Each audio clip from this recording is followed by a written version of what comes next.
This is Al Brooks, and this is my price action trading course module on trading ranges and vacuums. A trading range is an endless pullback.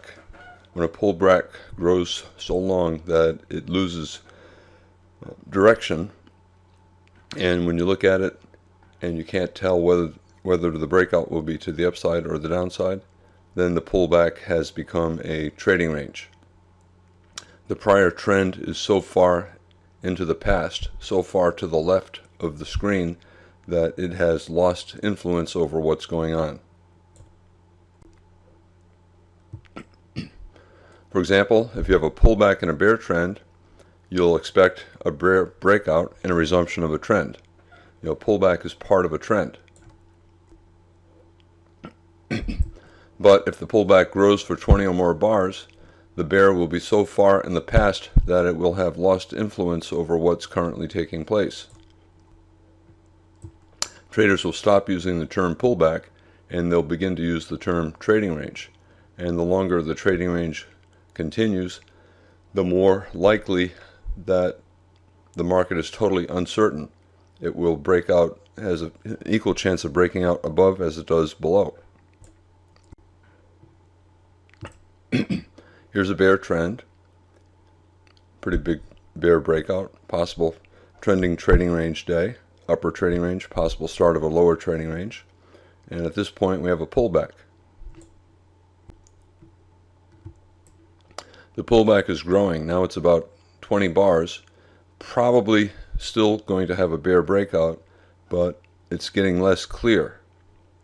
We're getting too many bars. Why have the bears been unable to make the market break to the downside? What's going on here? Something's not right. After 20 bars, the bear has not resumed. At this point, 30, 40 bars, the market has lost its direction, and now it's equally likely that we'll get an upside breakout as it is that we'll get a downside breakout. So when you're at the point that you really can't tell which direction is the most likely direction for the breakout, you stop using the term pullback and instead you refer to this as a trading range. This particular trading range ended up breaking out to the upside. There was actually a higher low major trend reversal here. I'll talk about that in a later module. You have a bear trend, a trend line break, sideways for about 10 bars, higher low, and upside breakout. So some traders would start buying in here, hoping that this would result in a major trend reversal. In trading ranges, you're expecting breakouts to fail. Trading ranges are always trying to break out. You'll see sharp moves up to the top. They look like they'll have a lot of follow through and the breakout will be successful. 80% of them will fail. The market will start turning down. It'll race to the bottom, accelerate near the bottom, look like it's going to break out. Beginning traders start to look for shorts. Experienced traders instead start to look to buy because they know that the sell-off, no matter how sharp, is probably going to fail and lead to a reversal back up to the top of the trading range. So you expect reversals back into the trading range, and you should look to fade breakouts. Fade means go against. So if the market's trying to break to the upside, you fade it. You look to short.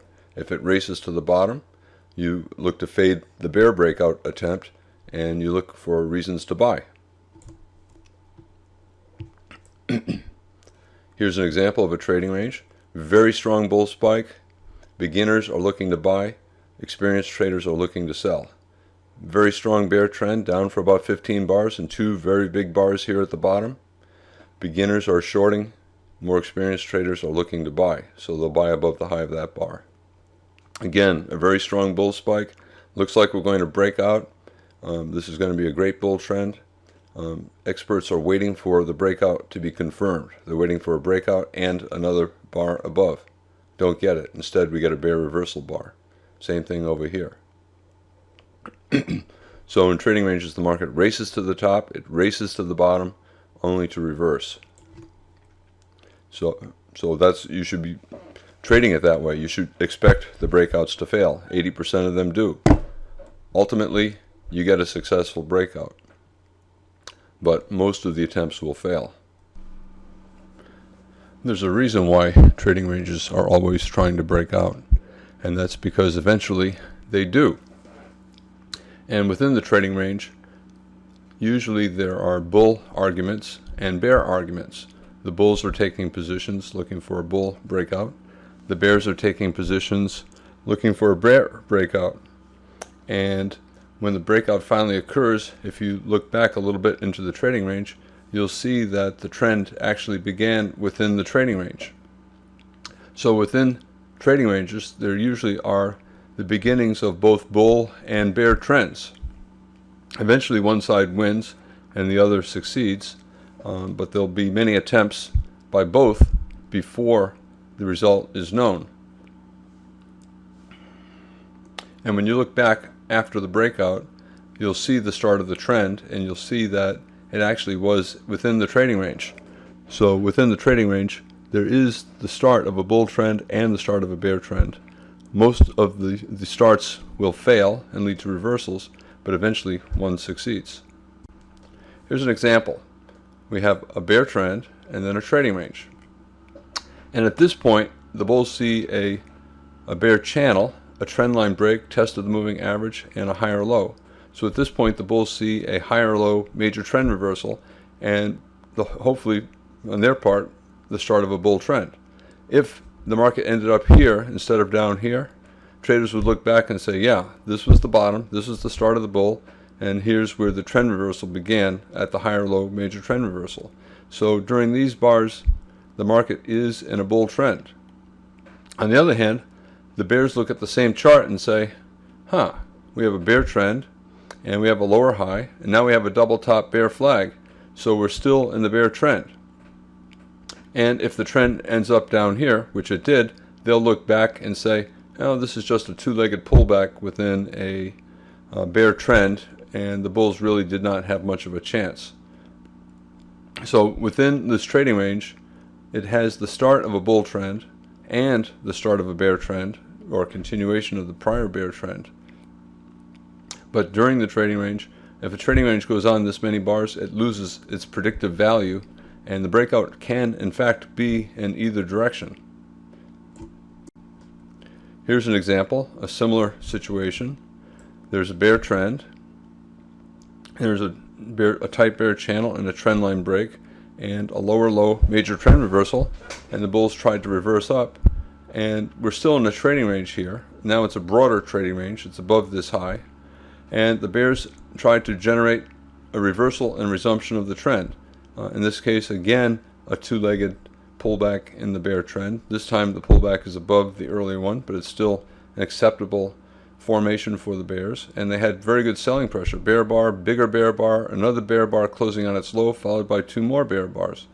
So for the bears, they see this as a trading range within a bear trend, and they see the continuation of the bear trend at this point. And if the market did in fact trade down, they would say, sure, this is just a rally in the pullback, and in fact the bear trend was, the bears were in control the whole time, and this is clearly the start of the next leg down.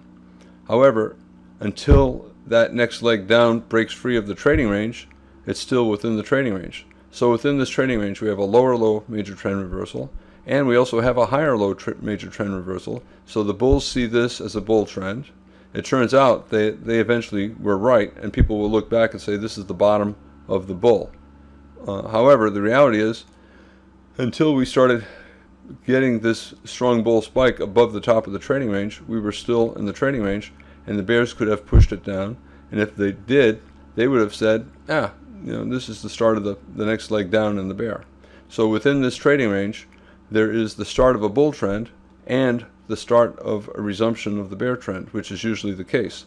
In trading ranges, usually the bulls and the bears both have arguments, and both are being traded by institutions. There are institutional bears selling here, institutional bulls buying throughout the trading range, and that's why the market's in a trading range. Both the bulls and the bears see it as a good area to initiate positions, And they're both ultimately profitable if they trade this 10 times and manage it correctly. How could the bears possibly be profitable? Well, if they shorted here, they may have taken partial profits here and gotten out break even here.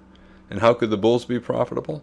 They could have bought anywhere up here, and they could have scaled in here, took partial profits here, and then rode the rest up. And so within a trading range, there are bullish and bearish ways to be profitable if you manage your trades correctly. As individual traders, the best way to trade it is to buy low, sell high, and scalp until there's a breakout. There's often evidence of the direction of the breakout while the trading range is forming. You start looking for series of bull bars. For example, here you get 4 consecutive bull bars. Here we get 4 more bull bars and 3 more bull bars, and the third one has a pretty big body. Here the bears have 4 bear bars, but the bodies are getting smaller and smaller and smaller. So the selling pressure is not as strong as the buying pressure, and that increases the chances for the bull breakout. I discussed this more in the module on pressure. Here we have a market that gapped down and probably became always in long after this strong bull reversal bar, and certainly with this bull breakout with close on high, close near the high, and now even a bigger bull bar. So the market's probably always in long here.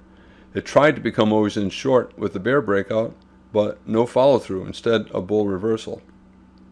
And it entered a trading range. It got raced up to the top and then sold off. Raced up to the top, sold off. You can draw it as a triangle. A triangle is a type of trading range. In this particular case, the bears will argue, well, this is just a lower high. We have a high and a lower high, and now we have another lower high and another lower high, maybe a double top bear flag. So the bears are positioning themselves for the bear breakout. When it gets near the top, they're shorting. The bulls, on the other hand, see a low and a higher low and another higher low and another higher low. So the bulls are looking at the higher lows, the bears are looking at the lower highs, a triangle, and both are positioning themselves for a breakout in their direction. Again, you can look at buying and selling pressure, you can look at always in to make a guess as to which direction is more likely. However, the further the market goes to the right, the more bars we get to the right, the further we are removed from this bull spike, and the less influence the bull spike has on the market, and it increases the chances that the breakout could go in either direction.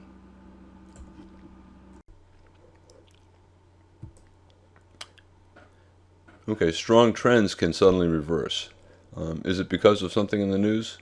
Television always says that the market turned down today or the market turned up today because of some news event. There are news events taking place every minute, all day long. If the market suddenly breaks out, reporters will look at the current news event and say, that was the reason why the market broke out. And that's not it at all. If you're a TV reporter, you assume that everything that happens in the world is related to the news because that's what you believe. You believe everything is related to the news. The reality is, most of what takes place in the market is technical, and it has nothing to do with the news. When a very strong trend suddenly reverses, again, it's technical. But you need to know the targets. You need to know the reasons. The market is quickly drawn to support and resistance. They act as magnets. And like any magnet, the closer the market gets to the magnet, the faster it moves. So you start to get bigger and bigger trend bars as the market races toward the magnet. That is the vacuum effect. The vacuum effect of magnets. Support and resistance are magnets, and they quickly draw the market to them. I talk about this in the modules on measured moves, support, and resistance. What are typical support and resistance areas? Magnets. Trend lines are obvious ones. Prior highs and lows. And measured move targets. For example, if you have a trading range, the height of the trading range often leads to a measured move projection where the market will race. Let's say you have an upside breakout from a trading range, the market will race up to a measured move based on the height of the trading range. Let's say you have a strong bear spike, the market will often fall a further number of points equal to the height of the spike. Let's say you have a market moving up and then it suddenly breaks out. That breakout could end up being a measuring gap, and the market may move up to the same number of points above that gap as it took to get to the gap in the first place. Example of a vacuum effect here. Racing to the bottom, reversing up, racing to the bottom, reversing up, racing to the top above a prior high, and reversing down. What was it racing to? Well, here it reversed exactly at a trend line. Here it reversed exactly at a trend channel line. And in fact, this became an expanding triangle. So you have to know what to look for. So I'm always drawing lines and measured move targets because those are magnets and the market often races to them, and then I look to see what the market does at that area. Look at here, the height of this trading range. These pink lines, the bottom of the range, top of the range. Here's the measured move up. The market churned at that area as well. Here's a gap. The high of this bar is above the close of this bar is above the high of this bar. Also, the low of this bar is above the high of this bar. So we have a gap in here. And it could be a measuring gap. So you can look for a measured move based upon the middle of this gap, from the bottom of the move to the middle of this gap. Once the market gets close to the top or the bottom of a trading range, it's within the gravitational field of the edge of the range, and the closer it gets, the stronger the magnetic pull, and the market moves faster and faster and faster as it gets to the top. And it starts going down. When it gets near the bottom, it gets faster and faster, big bear trend bars. And once it gets there, the magnetic pull is turned off and the market's free to reverse.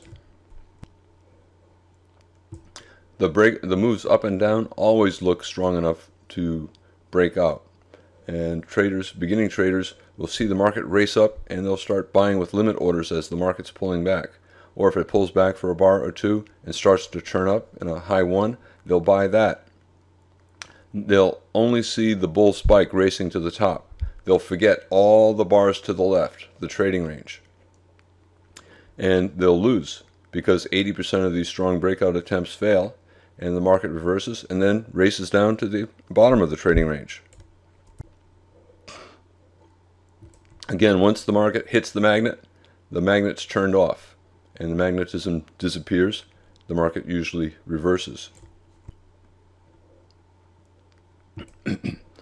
Again, the move up or down looks so strong that beginning traders are always looking for a pullback. They want to catch the second leg. They want to be early in the breakout. So if they see the market race to the top and there's a small pullback, they want to buy that pullback because they think that the move up was so strong it has to have a second leg. So they're looking to buy, and they want to make sure that they enter the successful breakout early on.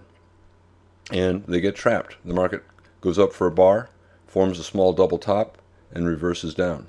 So beginners are always buying at the top and they're selling at the bottom, and that's the exact opposite of what the institutions are doing. And if you're going to make money doing this, you have to be doing what the institutions are doing, not the opposite. Beginners are always trapped into buying high and selling low. So when that market races to the top and it starts to pull back and the beginners are buying, the pullback just keeps growing and growing and growing. And the beginners are wondering, what's going on? I should get a second leg. I'm losing money. And eventually the pullback starts to accelerate as all those early bulls start to dump. The market starts to race down. And the traders with losses are exiting. The market gets vacuumed quickly down to the opposite end of the trading range, the bottom of the trading range, and then the process repeats going up. Strong bull spikes near the top. The bears think the market will go a little higher. So let's say we're right below the top of a trading range and we're starting to race up, but we're not quite there yet. If you're a bear, you see the top of the trading range. You think the market's going to go a little bit higher. So why are you going to short here when you are pretty confident it's going to get here in another bar or two? So the bears stop selling. But once it gets to their target, they start to short heavily. The bulls expect the same thing, and they wait to take profit. So as the market's racing up and it's not quite up to the top of the range, the market's racing up, the bulls aren't going to take profits until it gets up there. Once it gets up there, the bulls sell. They sell to take profits. Once it gets up there, the bears sell. But right before the top of the range, nobody's selling. The bears aren't selling because it's going to go a little higher. The bulls are not selling out of their longs because they know it's going to go a little higher. So when there are no sellers just below the top of the range, the market races up quickly to get to the top. It gets sucked up to the top. It gets vacuumed up to the top of the range. And that's how you get those big bull bars at the top of the range and those big bear bars at the bottom of the range. A strong bear spike near the bottom of the range, the bulls want to buy, right? So as the market's getting down here, the bulls don't want to buy here, they want to buy down here. So the bulls stop buying, so there's no buying by the bulls. The bears are looking for places to take profits. They know it's going to get here, so why would they buy back their shorts here? So the bears stop buying. So once the market gets near the bottom, the bulls are not buying, the bears are not buying, no buyers left, the market crashes very quickly for a bar or two and a big bear trend bar. But once it gets to the target area, the magnet, the support, the bulls buy aggressively, expecting a reversal up. The bears buy aggressively to take profits on their shorts, and then the market reverses. So it gets vacuumed down quickly to support, and then finds buyers. Again, the breakout attempts look strong, but they fail. Market races to the top, races to the bottom, races to the top. So for example here, the bulls who bought in here are looking to take profits. They want to take profits around the prior high, which might be the top of a trading range. So when the market gets right here, those bulls are not willing to sell. They want to wait until it gets up to the top. So the bulls are not selling. The bears also know it's going to get to the top, so they're not going to sell here either. They're going to wait until it gets up here. So with nobody selling, the bulls are not selling, the bears are not selling, the market's going to quickly race up there. But once it gets here, what happens? The bulls say, oh, it reached my target, I'm going to sell out of my longs to take my profits. So the bulls start to sell. The bulls are not buying, they're selling.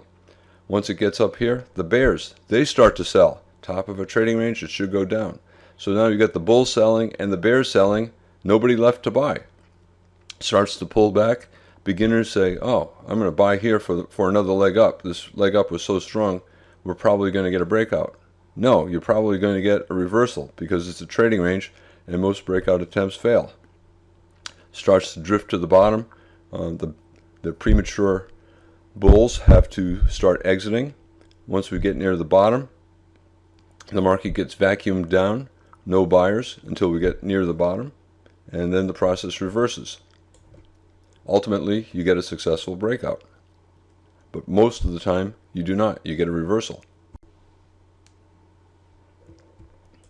Okay, an example near the top of the trading range. Both the bulls and the bears see it as resistance. Once the institutions believe it'll test just a little bit higher, the bears stop selling and wait to short higher. The bulls expect the test and they wait to take profits, sell out of their longs until the market gets a little bit higher. Since both believe the market will get higher, it does not make sense for either of them to sell until the market gets higher. This creates a buy imbalance. Nobody wants to sell yet, so the market races up to a price level where sellers suddenly appear, and it can race up in the form of 1 or 2 or 3 very large bull trend bars. It gets vacuumed up to the resistance level,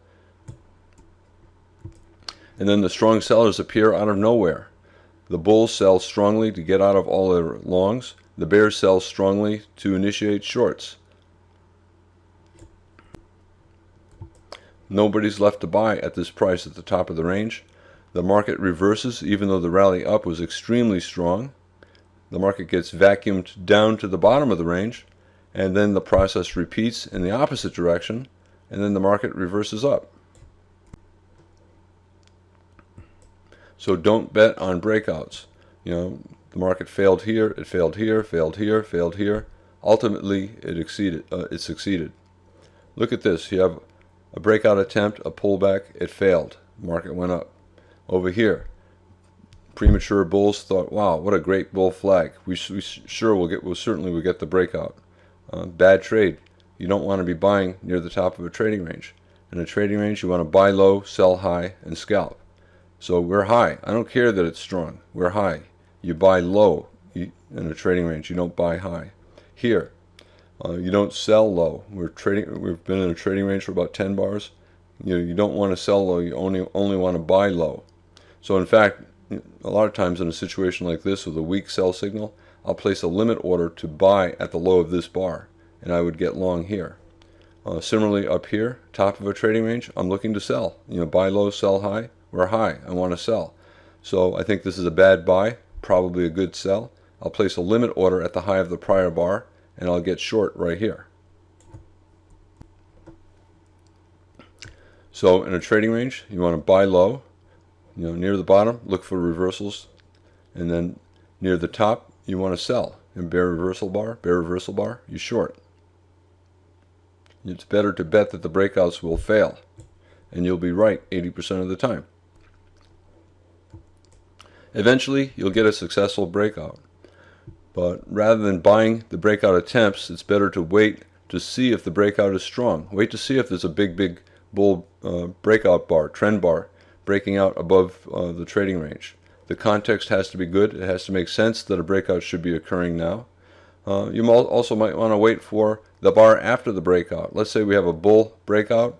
Maybe you want to wait until the next bar to make sure it has a bull body, or the bar after that to make sure it has a bull body. You can say, "Well, Al, that's waiting a long time. I'm missing a lot of the move." Yes, but you're paying for that reduced profit. What you're getting in return for that reduced profit is increased probability of success. The move is much more certain. A breakout, it can be a very strong breakout, or it can be a slow transition into a channel. Very often, the market is in a trading range and in a channel at the same time. And the channel traders, the traders who believe the market's transitioning into a trend, will start to position themselves early. Here's a trading range all day long, and then there was an FOMC report at 9:30, and it led to a huge breakout. This bar is actually huge. It's almost a 1% move in 5 minutes. This one bar was enough to flip the market to always in long.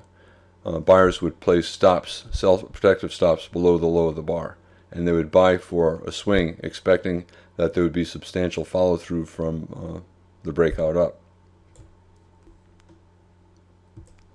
Here we have a trading range, and it broke out to the downside, but it became a bear channel instead of a strong bear breakout. Big swings both ways. At this point, traders are wondering, is it still in a trading range?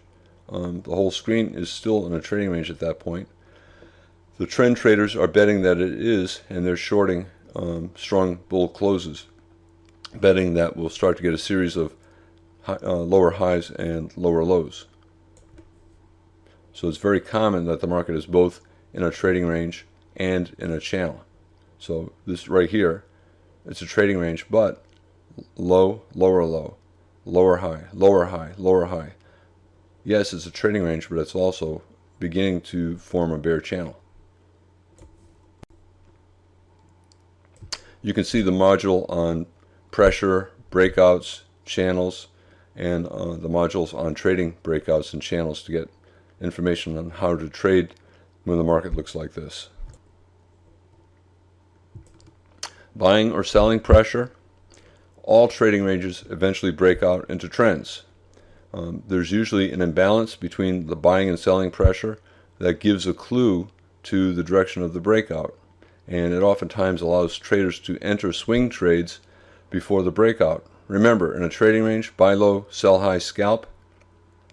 Sometimes if you're starting to detect an imbalance between the buying and selling pressure, you might want to take a swing trade in the direction of strength. If the bears look like they're getting stronger, if we're starting to get a lot more selling pressure than buying pressure, Even though we're still in the range, you might want to take a short and look to swing it, betting on a successful transition into a bear trend.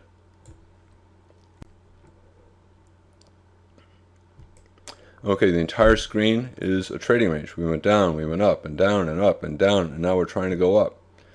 We went down pretty strong here. We're going up pretty strong here. But take a look at what's going on here.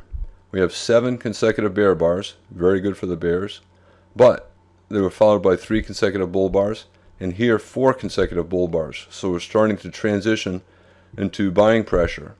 And look at this more recent sell-off. This one had 7 consecutive bear bars, but here, how many consecutive strong bear bars do you see? Here's a good bear bar, but the next bar is not a strong bear bar. Here's another bear bar. Next one has a bull body. Here's another bear bar. Next one is a doji. So what's going on here? Why are we no longer getting bear bar, bear bar, bear bar, bear bar, right? We're transitioning. The bear leg is becoming weaker. The bull leg is becoming stronger. So we're starting to transition from selling pressure into buying pressure. So traders are starting to wonder if the bulls are taking over. Look what's happening over here. Look at the low of this bar. We get this bar breaking out. Its close is above this bar. And look at the low of the bar after it. It's above the high of the bar before. This bar, another breakout, close above the high of the bar before. But look at the bar after. The low is above the high of the prior bar. So this is a gap. This is a gap. So not only are we getting a series of bull bars closing near their highs, we're starting to get gaps on the way up. Again, a sign of strength, urgency, buying pressure. So this market looks like it's transitioning into a possible bull trend. So traders might start to buy in here, betting that we're going to get an upside breakout and a swing up. You could always wait for the successful breakout and then buy, but if you see the market transitioning from strong selling pressure into buying pressure, you might want to think about starting to get long early. And this is what took place afterwards. This is what followed, a huge bull trend. The market probably was always in long at this point. By the close of this bar, most traders were thinking, yeah, it's probably going to go higher. And then this bar and this bar, traders are thinking, yeah, look at this, 3 big bull bars. Following 3 other bull bars, the market's accelerating to the upside. We're breaking out above the top of the trading range. You can see the module on trading strong bull breakouts on how to trade this. But once you know it's always in long, you have to think about buying, even buying at the market, buying the close, buying the close, buying the low of the prior bar, buying a high one. You have to get long. Buying a triangle, 3 pushes down, 1, 2, 3. You have to get long.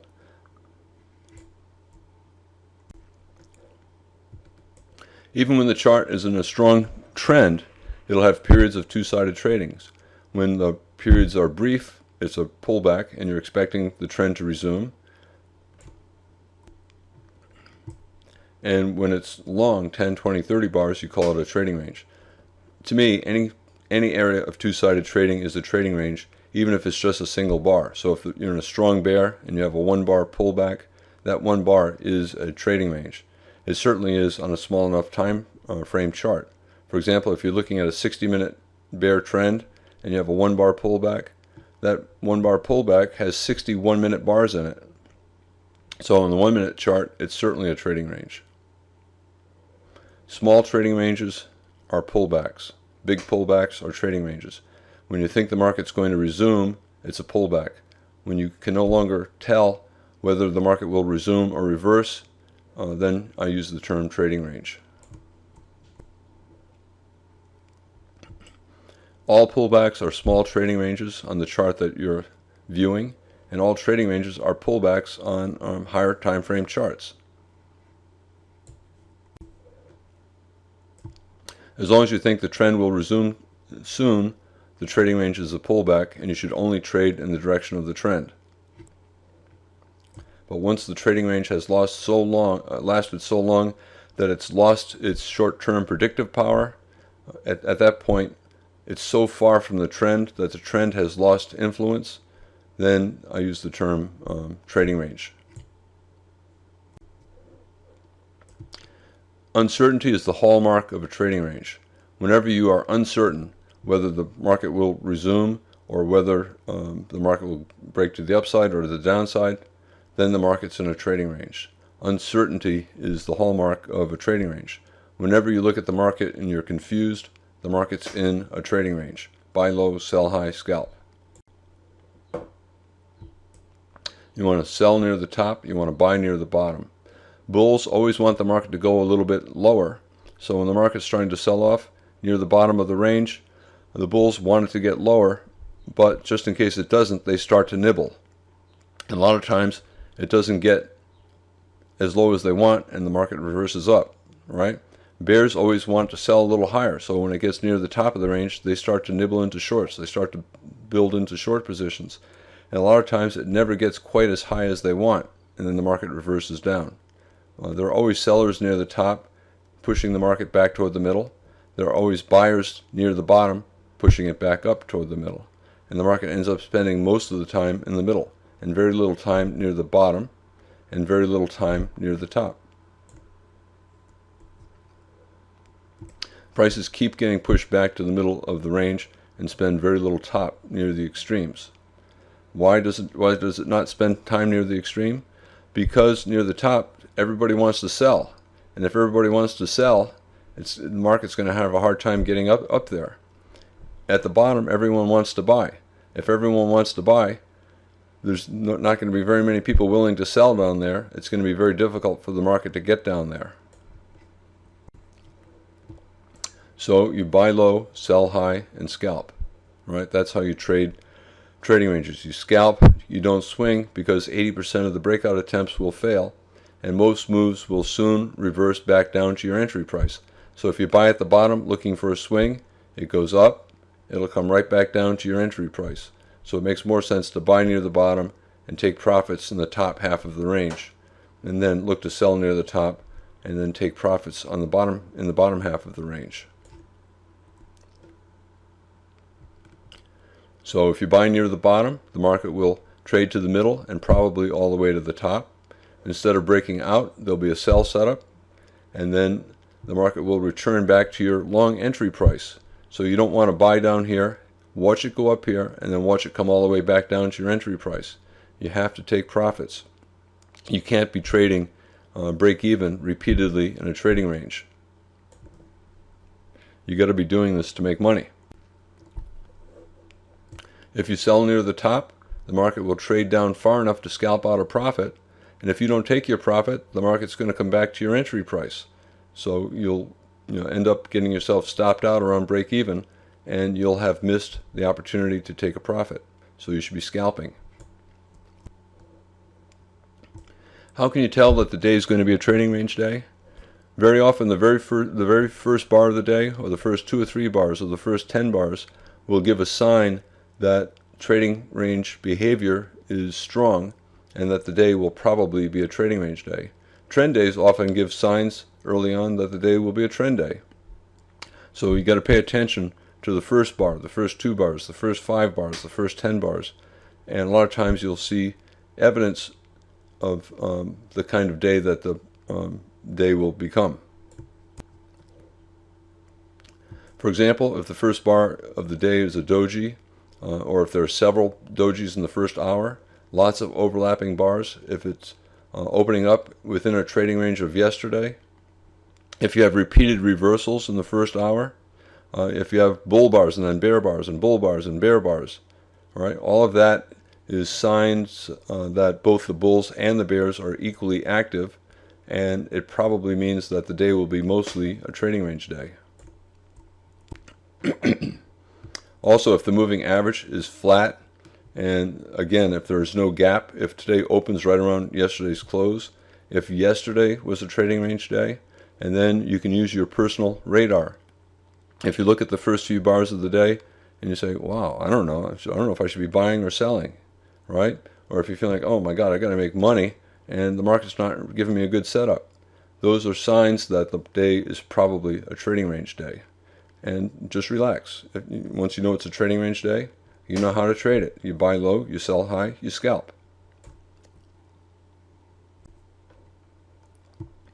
So here we go.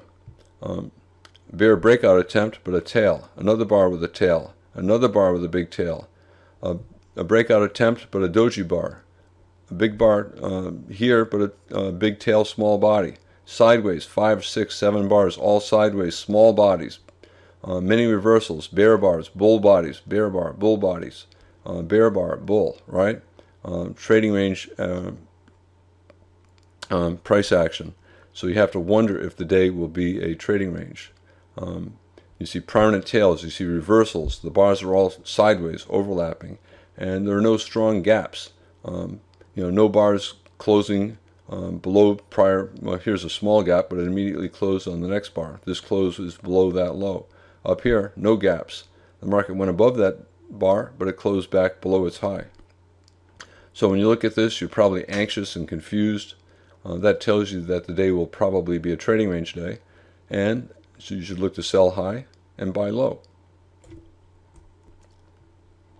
That's the end of the module on trading ranges and vacuums.